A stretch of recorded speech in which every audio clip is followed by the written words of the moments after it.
2020년 겨울 어느 날 우연히 본 상생방송. 제 인생을 돌아보며 참 진리의 문으로 들어서는 계기가 되었습니다. TV를 시청하기 위해 채널을 돌리다 종도사님의 환단고기 북콘서트를 발견한 건데요. 무려 47분이나 되는 단군께서 실존하셨고 환국을 비롯한 상고사를 송두리째 잃어버렸다는 말씀에 큰 충격을 받았습니다. 그날 이후로 시간 날 때마다 시청했는데요.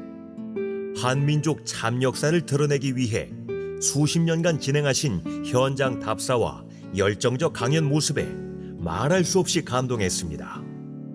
그러다 보니 도전 봉독과 구도의 여정 같은 프로그램도 신압으로 보며 상제님 진리를 조금씩 알게 됐습니다. 1871년 전라남도 고부군 우덕면 갱망리에서 탄강하신 증산 상제님. 처음에는 도무지 믿어지지가 않았습니다. 이런 엄청난 일이 사실이라면 온 세상 사람이 모를 리 없다 생각했기 때문이었죠. 결정적인 것은 학창시절 기독교 신앙을 하다가 근래엔 천주교를 다녔지만 누구한테도 들어본 적이 없었다는 것입니다. 계속 같은 내용을 방송하고 있고 개국한 지 15년 가까이 됐는데도 많이 알려지지 않았다는 사실이 이상할 정도였습니다. 어쨌거나 틈날 때마다 시청하던 저는 150년 전 하신 상제님 말씀을 듣고 너무도 큰 충격을 받아 한동안 가슴이 두근거렸습니다. 예수가 재림한다. 하나 곧 나를 두고 한 말이니라. 공자 석가 예수는 내가 쓰기 위해 내려보냈느니라. 내가 천지를 주재하여 다스리되 생장 염장의 이치를 쓰나니 이것을 일러 무위이화라 하느니라. 선천은 상극의 운이라. 상극의 이치가 인간과 만물을 맡아 하늘과 땅에 전란이 그칠 새 없었나니. 그리고 한동안 눈물 흘리게 했던 말씀. 사람에게는 혼과 넋이 있어 혼은 하늘에 올라가 신이 되어 제사를 받다가 4대가 지나면 영도 되고 혹 선도 되며 넋은 땅으로 돌아가 4대가 지나면 귀가 되느니라. 60여 년 동안 예수님만 믿으며 제사를 미신이라 생각하고 지내지 않았던 날들이 떠오르더군요. 자손의 무지함으로 조상님들께 돌이킬 수 없는 죄를 지었던 것이죠. 죄송한 마음 금할 길 없었는데요. 며칠 후 다가온 설날, 돌아가신 부모님부터 고조 부모님까지 자리를 지냈습니다. 변변한 재기조차 없고 비록 가난한 처지에 혼자 몸이지만 우선 제 마음이라도 보여드리고 싶었습니다. 진정으로 용서를 구하는 마음에 참회의 눈물이 한없이 흘러내렸습니다. 못난 자손을 용서해 주시고 이렇게 참진리도 만나게 해주심에 무한한 감사를 올립니다. 기도했습니다. 또한 앞으로 상제님 진리에 매진하고 반드시 보온하는 자손이 되겠다는 약속도 했습니다. 이후 방송에서 알게 된 태을주를 거의 매일 중얼거리듯 읽었는데 제 몸에 변화가 생기기 시작했습니다. 높았던 혈당 수치가 거의 정상화되는가 하면 피로감도 점차 사라지면서 뱃살도 조금씩 없어지는 것이었습니다. 정말 신기한 일이네. 놀라워하던 중 하루는 상생방송 상담실로 연락해 생존의 비밀 책을 받게 됐습니다. 단숨에 읽은 다음 날 재미있는 일이 생겼는데요.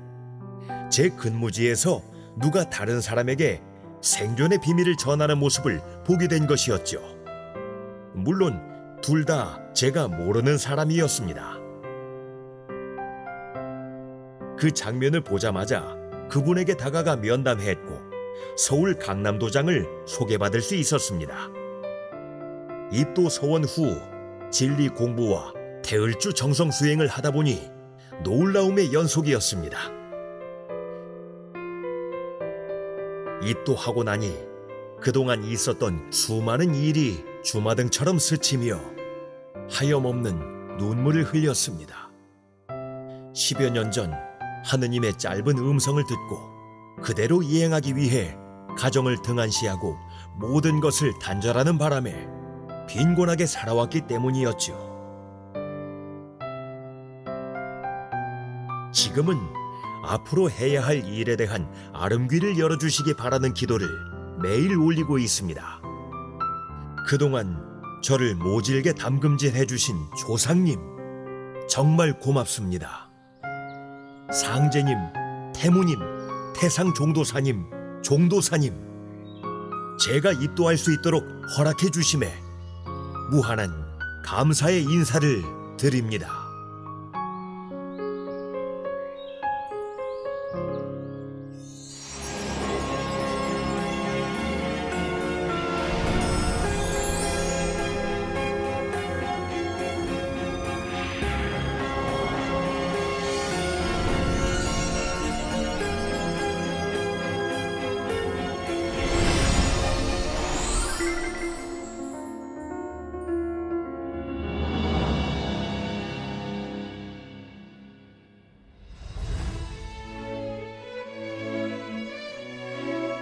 저는 어린 시절부터 할아버지, 할머니와 살았는데요. 두 분 모두 기독교 신앙을 하셨기 때문에 저도 자연스레 교회를 다녔습니다. 지금 생각해 보니까 믿음이 확실해서라기보다 조부모님을 따라 신앙하는 것이 당연한 일이라 여겼던 것 같습니다. 초등학생임에도 중고등부 예배에 참석했고 고학년 때는 반주를 맡았는데요. 하루는 문득 은혜 받는 일보다 피아노 연주가 즐거워서 신앙하는 건 아닐까? 예수님은 정말 있을까? 의문이 생기기 시작했습니다. 하루는 창세기 1장 1절에 대한 궁금증을 교회 사모님께 여쭈어 봤는데요. 예수님을 마음에 영접해야 천국 간다. 늘 하시던 대답만 돌아올 뿐이었습니다. 열정 없는 신앙생활이어서인지 결국 오래가지 못했는데요. 아버지가 계신 전북 전주로 옮겨 중학교 졸업 후 고등학생이 되면서 더는 교회에 다니지 않았기 때문이었죠. 고등학교 졸업 이후엔 사회생활을 하다가 그만두고 혼자 상경했는데요. 서울에서 다시 직장에 다니던 중 김 도생님을 만났고 정열요법 원장님도 알게 됐습니다. 치료하면서 코로나19 이야기가 나오자 앞으로 더 큰 병이 올 텐데 충분히 극복해낼 수 있어요. 원장님이 말씀하시는 거예요. 감염병으로 고생하는 사람들을 보며 너무도 가슴이 아팠고 빨리 종식돼 모두 행복하게 살았으면 좋겠다 라는 작은 소망이 있던 터라 바로 가슴에 와 닿았습니다. 처음에는 단순한 대화 정도로 생각했는데 계속 듣다 보니 진리 중에 진리라는 것을 알 수 있었죠. 시간이 지날수록 입도해야겠다. 그동안 바라왔던 인생의 지혜를 얻을 수 있겠다 생각 들었는데요. 제 인격이 조금씩 성장하고 있다는 느낌도 받았습니다. 원장님이 알려주신 진리와 수행을 정성껏 하며 일심으로 잘 닦아보려고 합니다. 그래서 완성된 인격으로 모든 사람을 따뜻하게 안아주며 선한 영향력을 전하는 사람이 되고 싶습니다.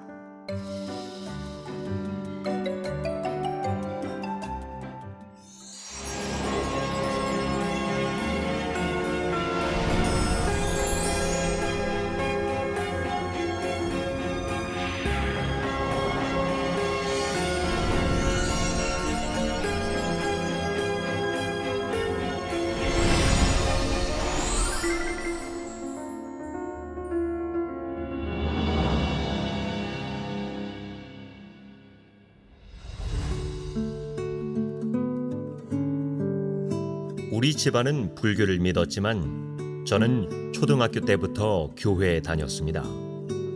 그런데 기독교인이 아니면 아무리 남을 돕고 선하게 살아도 천국을 가지 못한다라는 등 여러 가지 말이 너무 폐쇄적인 생각이 들어 더는 나가지 않았습니다. 제가 중학교 다닐 무렵 드라마로도 제작할 만큼 명상이 유행했는데요. 매우 흥미있게 시청하면서 나중에 기회되면 꼭 공부해봐야지 생각하기도 했습니다.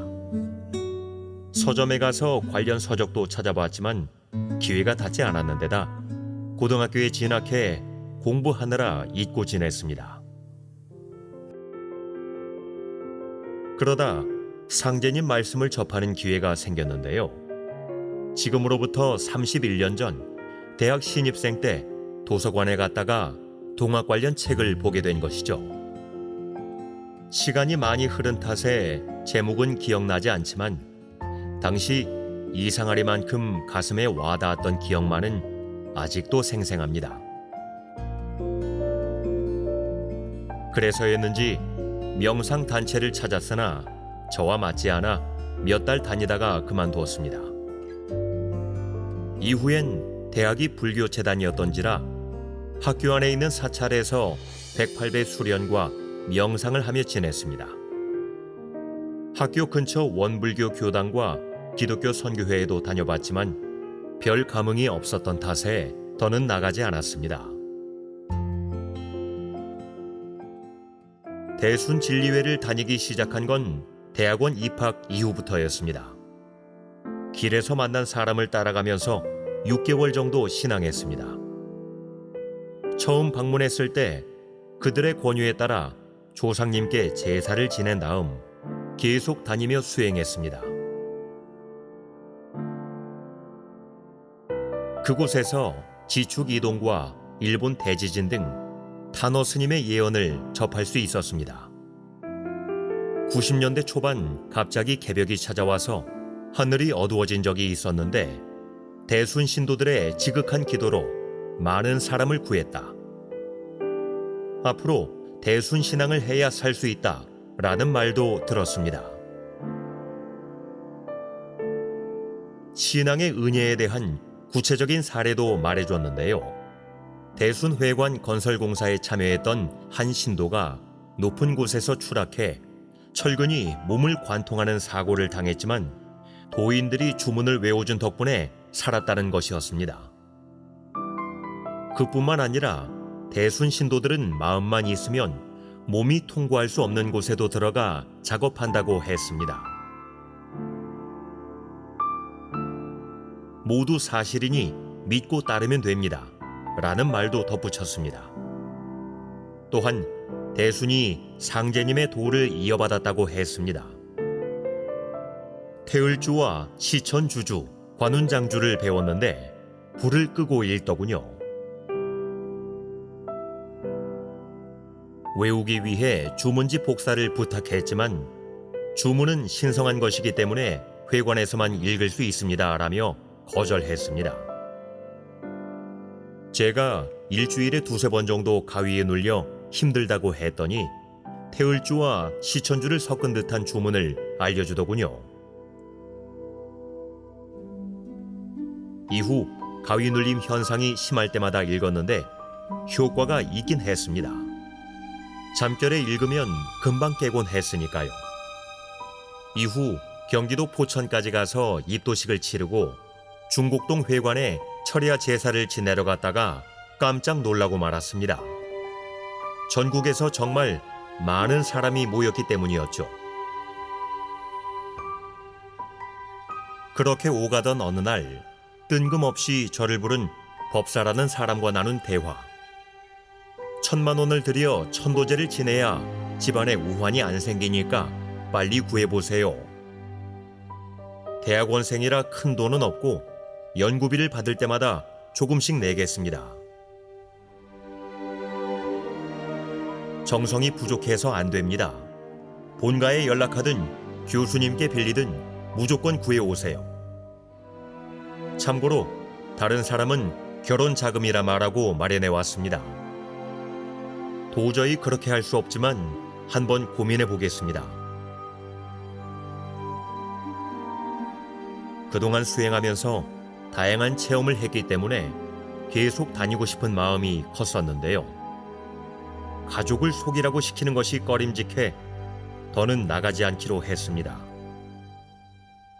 그러자 대선에서 몇 달간 연락이 왔지만 바쁘다는 핑계로 피하다 결국 인연을 끊었죠. 이후 신대방에 도장이 있어 증산도에 다녀볼까 생각하기도 했는데 결국 불교 신앙을 선택했습니다. 대선에서 상제님 진리에 대해 안 좋게 이야기하는 것을 들었기 때문이었죠.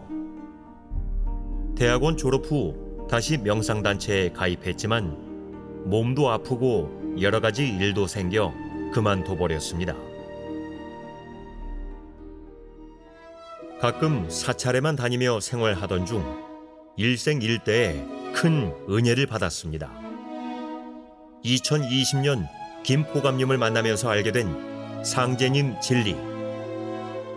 도장에도 몇 번 방문했는데 대선에서 들었던 것과 정반대라는 것을 확인했습니다. 김포감님이 SNS로 보내주는 행사 안내문이나 진리 말씀을 읽으며 지냈는데요. 어느 날 대학 신입생 시절 읽었던 책 내용이 불쑥 떠올랐습니다. 그래서 가지고 있었던 의문점도 해소하기 위해 2020년 11월경 다시 도장을 방문했다가 올해 4, 5월 정도에 입도하기로 약속한 것이었죠. 이후 도장에 갈 때마다 수호사님과 도생님들이 따뜻하게 맞이해 주셨고 주문에 익숙하지 않은 저를 위해 수행도 같이 해주셨습니다. 4월 1일이 되자 매일 도장에 가서 21일 태을주 정성 수행을 시작했습니다. 가끔 피곤해 가지 말까 하다가도 도장에서 수행하고 나면 몸이 가뿐해지는 것을 느낄 수 있었습니다. 이곳 저곳 방황하던 끝에 31년 만에 참 진리를 신앙하게 됐습니다.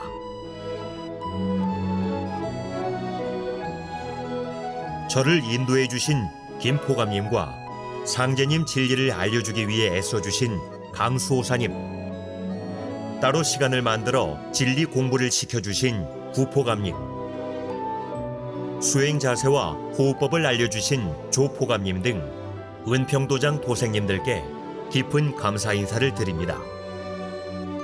여전히 부족한 점이 많지만 정성을 다하는 참 도생이 되도록 노력하겠습니다.